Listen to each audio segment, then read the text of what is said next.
Chairwoman Waters, the current price of the shares demonstrates that I've been right about the company. A few things I am not. I'm not a cat. I'm not an institutional investor.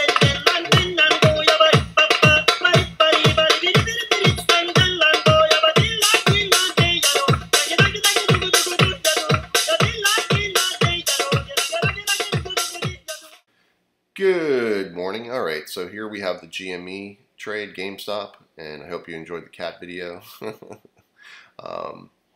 So what we have here with GameStop, I did take an after hours yesterday above 166, which was a little over 200% return on half of my trade. Anything above 109 for half, and if you guys closed any at 200 or above, if you wanted to fully get out of it, that's totally up to you. What has made it a good trade. Of course, I want to see it go back above 200 in during market hours, not after hours, but at market hours. But here, let's so the 200 range, and then let's go down here and turn this to red. So let's make that red. Yep, okay.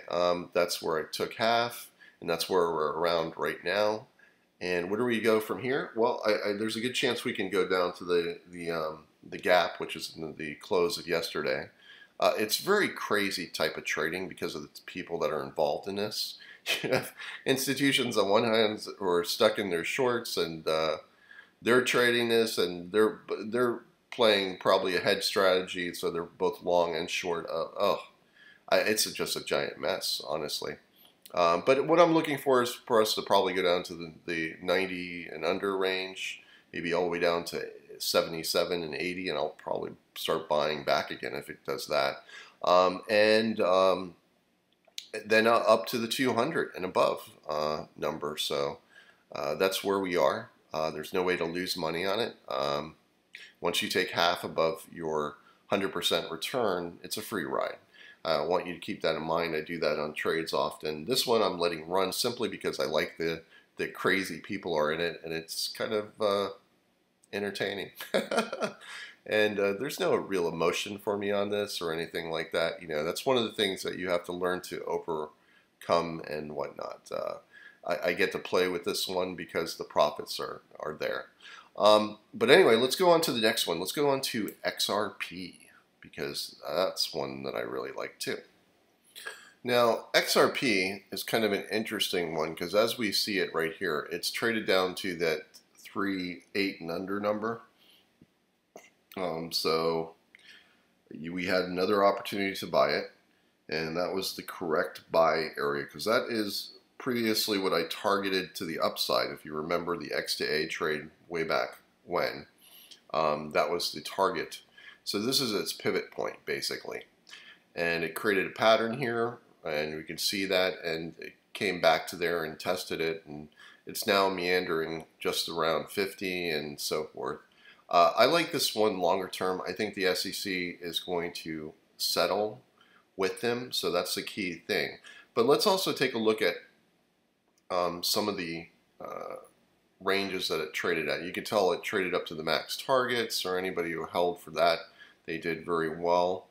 Now from here, where do we go?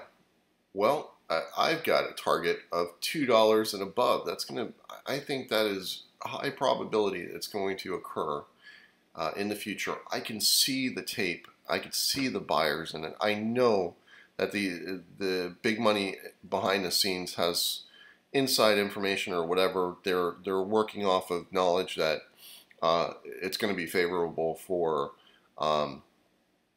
XRP, the decision of the SEC. They're probably going to let them settle and go. You know, it's in the tape. I could see the buying. There's nothing for me to basically think about. So I have to think about what is the profit targets. Conservative would be $1. That would be 100% return. Take half off there and they'll let the rest run. Or $2. So I'm going to be more variable. And one of the reasons I'm being more variable now is because of the exaggerations in the market from the past year. They've been extreme. So my statistics are all over the place. And it's telling me to take more risk. So I'm starting to do that on trades. and I'm listening to the market basically. So I like the $2 number. I also like numbers out into the future that can go as high as the $6 range. How about that? So if we look at that above there, we can see numbers that can go all the way back up to there. But conservatively, if it was to catch up to BTC, they settle and everything is copacetic. $1 like guaranteed, $2 would be the next above, and that's just the way I see it. So I'm really bullish on XRP, and it's mainly because I can see the tape. I see them buying.